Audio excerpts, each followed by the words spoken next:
लुपिजाइम plus, इसका pro body formula आपके digestive system को नेचुरली बैलेंस करने में मदद करता है। लुपिजाइम प्लस, आपका पाचन रहे इन कंट्रोल।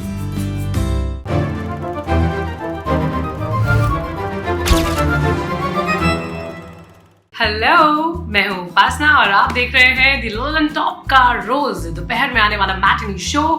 मैटिनी शो में आज बारी है बॉलीवुड किस्से की, फिल्मों और फिल्म वालों के मजेदार किस्से और कहानियां। तो चलिए बात आगे बढ़ाते हैं। साल 1982 की बात है। मुंबई एयरपोर्ट पर एक रात को फिल्म शक्ति का क्लाइमैक्स सीन शूट किया जा रहा था। तब नए नए बने उस एयरपोर्ट को सहार इंटरनेशनल एयरपोर्ट कहा जाता था। फिल्म के इस सीन में अमिताभ बच्चन को मरना था अपने पिता यानी दिलीप कुमार के हाथों गोली खाकर। बड़ा इंटेंस सीन था, तकरीबन पूरी फिल्म का सार था। सीन को शूट करने से पहले अमिताभ बच्चन इसकी तैयारी के लिए किनारे हो गए। वो अकेले खड़े होकर इस सीन का रिहर्सल कर रहे थे, लेकिन वहीं पास में फिल्म की पूरी क्रू खड़ी हुई थी, इसलिए काफी हल्ला गुल्ला हो रहा था। उस टेक में दिलीप कुमार का ज्यादा रोल नहीं था, इसलिए वो चुपचाप बैठे हुए थे।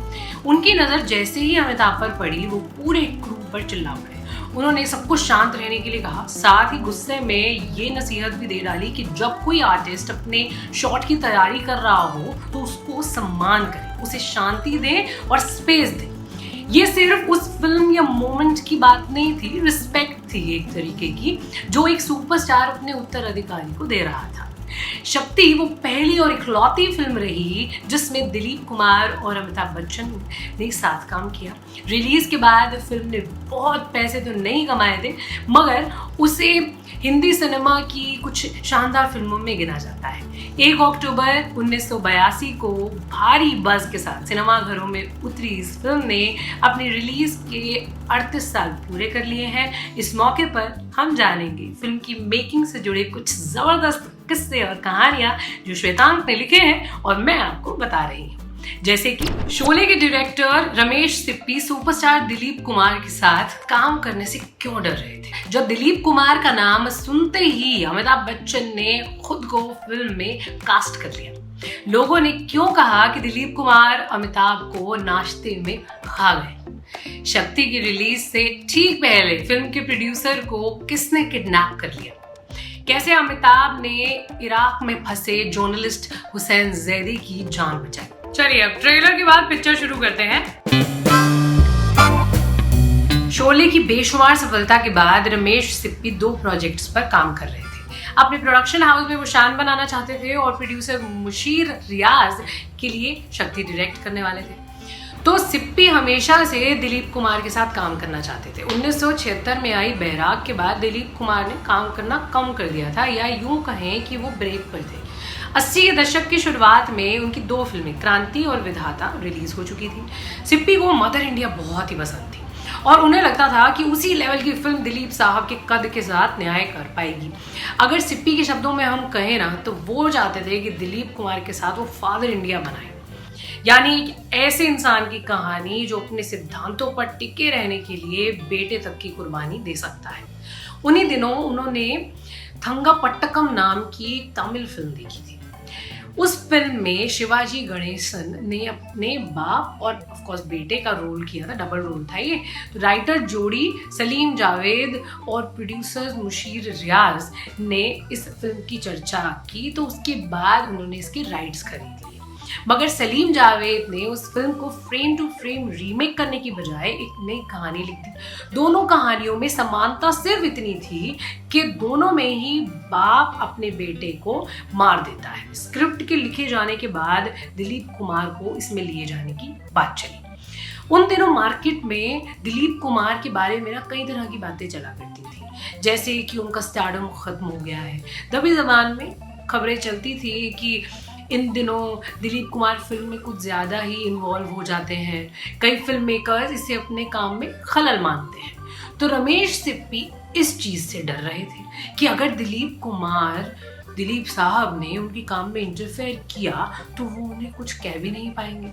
जैसे तैसे उनकी ये चिंता दिलीप साहब तक पहुंच गई। वो अपने बारे में इस तरह की अफवाहें सुनकर चौंक गए। दिलीप कुमार ने कहा कि वो कभी इस तरह की चीज़ें नहीं करते हैं, ना कभी करेंगे। बात पक्की हो गई, दिलीप कुमार को फिल्म शक्ति में डीसीपी अश्विनी कुमार के रोल में कास्ट कर लिया गया। शक्ति बाप बेटी की कहानी थी, मगर बाप वाला रोल फिल्म का सबसे मजबूत और प्रभावशाली किरदार था। वो दिलीप कुमार कर रहे थे। सलीम जावेद एक नाटक देखने गए थे जहां उन्हें एक लड़के का काम बहुत पसंद आया था। लड़के का नाम राज बब्बर। राइटर जोड़ी दिलीप कुमार के सामने उनको चाहती थी ताकि दिलीप साहब वाला किरदार उभर कर सामने आए, मगर तभी इस फिल्म की खबर अमिताभ बच्चन को लग गई। अमिताभ बच्चन तब तक देश के सबसे बड़े सुपरस्टार बन चुके थे। 1981 में उनकी याराना, नसीब, लावारिस और कालिया समेत 8 फिल्में रिलीज हो चुकी थी। साथ ही रमेश सिप्पी की शान में भी शत्रुघ्न सिन्हा और शशि कपूर के साथ अमिताभ लीड रोल में नजर आए थे। मगर इस फिल्म की चर्चा सुनते ही उन्होंने इसके मेकर्स से पूछा कि इस फिल्म में उन्हें क्यों नहीं लिया गया।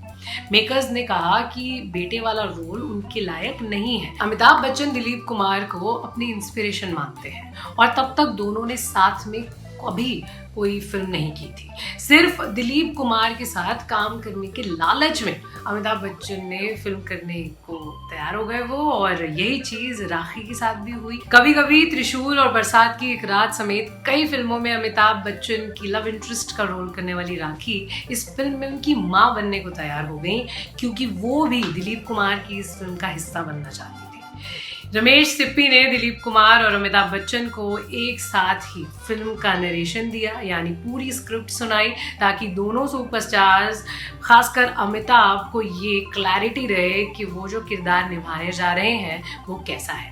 अमिताभ को पता था कि ये फिल्म पूरी तरह से दिलीप कुमार की होने वाली है। बावजूद इसके उन्होंने शक्ति में काम करने का अपना फैसला नहीं बदला। इसका खामियाजा उन्हें फिल्म की रिलीज के बाद भुगतना पड़ा। जब दिलीप कुमार अमिताभ बच्चन को नाश्ते में खा गए, ये वाली लाइन हिंदी में थोड़ी अजीब लग रही है ना। एक्चुअली हुआ ये कि शक्ति को बड़े शानदार रिव्यूज मिले। फिल्म की कहानी से लेकर उसके ट्रीटमेंट तक को खूब सराहा गया। फिल्म में दिलीप कुमार की परफॉर्मेंस भी काफ़ी चर्चा का विषय रही। एक मशहूर फिल्म समीक्षक ने अपने रिव्यू की हेडलाइन में लिखा, mister Kumar had mister Bachchan for breakfast. उनके कहने का ये मतलब था कि अमिताभ फिल्म में दिलीप कुमार के सामने टिक नहीं पाए। लगातार हो रही इस तरह की बातों से अमिताभ भी थोड़े परेशान होने लगे थे। उन्हें लगने लगा कि कहीं इस फिल्म में काम करके उन्होंने कोई गलती तो नहीं कर दी। फिल्म से जुड़े दूसरे लोग अमिताभ के बचाव में उतर आए। रमेश सिप्पी ने दिलीप कुमार और अमिताभ बच्चन को एक साथ स्क्रिप्ट सुनाई थी, इसलिए अमिताभ ये बिल्कुल नहीं कह सकते थे कि फिल्म में उनका रोल काट दिया गया या उनके साथ धोखा हुआ। वहीं जावेद अख्तर का मानना था कि अमिताभ ने शक्ति में जो रोल किया वो उनके लिए लिखा ही नहीं गया था। जब वो सलीम खान के साथ मिलकर इस फिल्म की स्क्रिप्ट लिख रहे थे, तब किसी के भी दिमाग में ये बात नहीं थी कि बेटे वाला किरदार अमिताभ बच्चन निभा सकते हैं, इसलिए उसे अति रियलिस्टिक रखा गया। शक्ति को शुरू से ही दिलीप कुमार की फिल्म की तरह देखा और बनाया जा रहा था। जावेद अख्तर ने यह भी कहा कि अमिताभ का शक्ति में होना फिल्म के खिलाफ चला गया, क्योंकि लोगों को द अमिताभ बच्चन शो देखने की आदत हो गई थी। जिस फिल्म में अमिताभ होते तो लोग उम्मीद करते कि उस फिल्म में कॉमेडी, एक्शन, इमोशन और नाच गाना सब होगा, मगर शक्ति में ऐसा कुछ नहीं था। वो एक गंभीर सिनेमा था। शक्ति की रिलीज के कई साल बाद अमिताभ को ये रियलाइज हुआ कि लोग चाहे जो कहें, शक्ति उनके करियर की सबसे शानदार कामों में से एक है, ये उन्होंने मान लिया।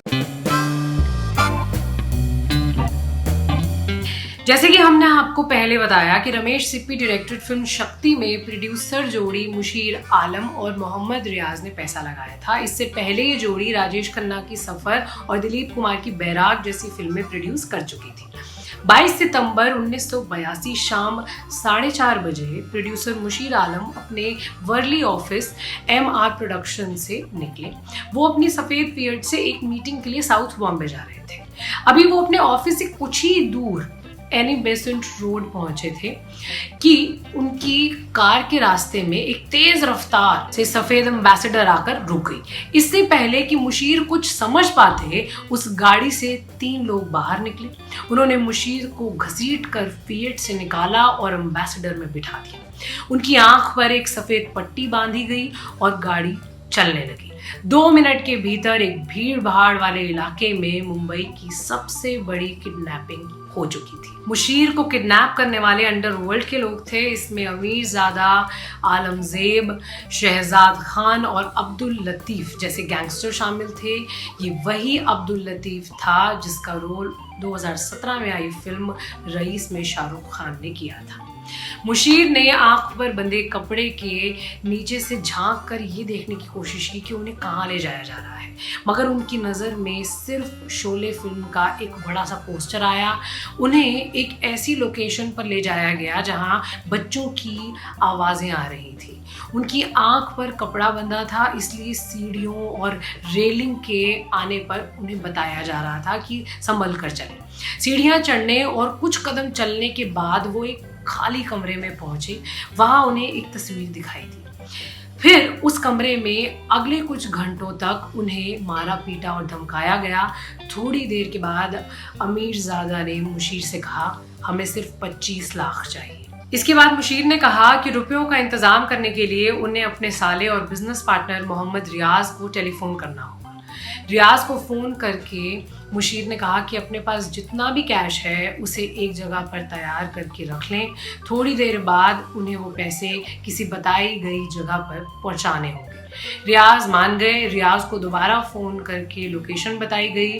रात 9 बजे रियाज प्रोड्यूसर हरीश सुगंध के साथ 2,80,000 रुपये लेकर बताई जगह पर पहुंच गए।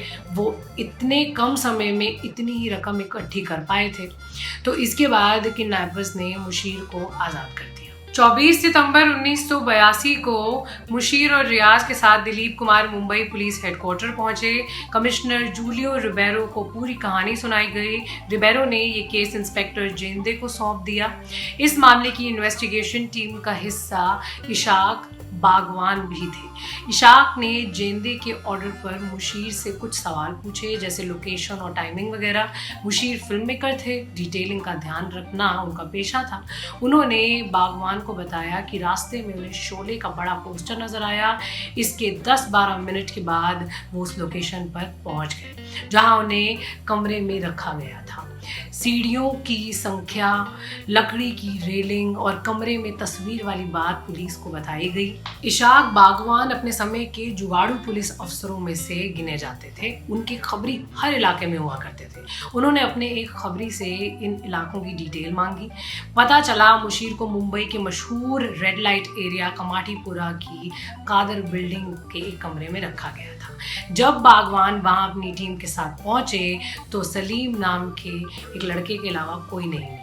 सलीम अमीरजादा और आलमजेब के कादर बिल्डिंग वाले ऑफिस की साफ सफाई का काम करता था, मगर सलीम ने पुलिस को कहा कि उसे उन दोनों के बारे में कुछ नहीं पता। इस बारे में आलमजेब का बाप बता सकता है। आलमजेब के पिता से पुलिस को पता लगा कि अमीरजादा और आलमजेब अहमदाबाद में हैं। बिना देरी किए एक टीम अहमदाबाद भेजी गई, जहां से उन दोनों को गिरफ्तार कर लिया गया। इशाक बागवान वही पुलिस ऑफिसर हैं जिन्होंने वडाला कॉलेज में गैंगस्टर मान्या सुर्वे का एनकाउंटर किया था। Film shoot out at Wadala में इशाक का रोल अनिल कपूर ने किया था। फिल्म शक्ति से जुड़ा ये एक और दिलचस्प किस्सा है। जब इराक में अमेरिका और ब्रिटेन ने मिलकर सद्दाम हुसैन का राज खत्म किया, तब मशहूर journalist S Hussain Zaidi Iraq गए हुए थे। वो बगदाद में सद्दाम के करीबी लोगों से बात करना चाहते थे और अपनी इसी कोशिश में वो धर लिए गए। कुछ लोगों ने उन्हें बंधक बनाकर एक कमरे में बंद कर दिया। थोड़ी देर बाद 2 लोग आए। उन्होंने जैदी से पूछा कि क्या वो पाकिस्तानी है। जैदी ने कहा, नहीं, मैं इंडिया से हूँ। इसके बाद उस शख्स ने अरबी भाषा में कुछ कहा जो जैदी को समझ नहीं आया। कुछ समय के बाद उस शख्स ने हुसैन जैदी से पूछा कि क्या वो अमीशा बक्कान को जानते हैं। जैदी ने कहा कि वो सिर्फ एक ही अमीशा को जानते हैं, अमीशा पटेल। इस बात को सुनकर वो आदमी नाराज हो गया। वो अंदर कमरे में गया और एक फोटो निकाल कर लाया। वो फोटो फिल्म शक्ति में अमिताभ बच्चन के किरदार की थी। वो तस्वीर देखते ही जैदी खुशी के मारे चिल्ला पड़े। वो समझ गए कि सामने वाला आदमी अमीषा बक्कान की नहीं, अमिताभ बच्चन की बात कर रहा है। जैदी को खुशी में उछलता देख उस आदमी को लगा कि हुसैन जैदी अमिताभ बच्चन के दोस्त हैं। उसने जैदी से एक कागज़ पर लिखवा लिया कि जब कभी भी वो मुंबई आएगा तो जैदी उसे अमिताभ बच्चन से मिलवाएंगे।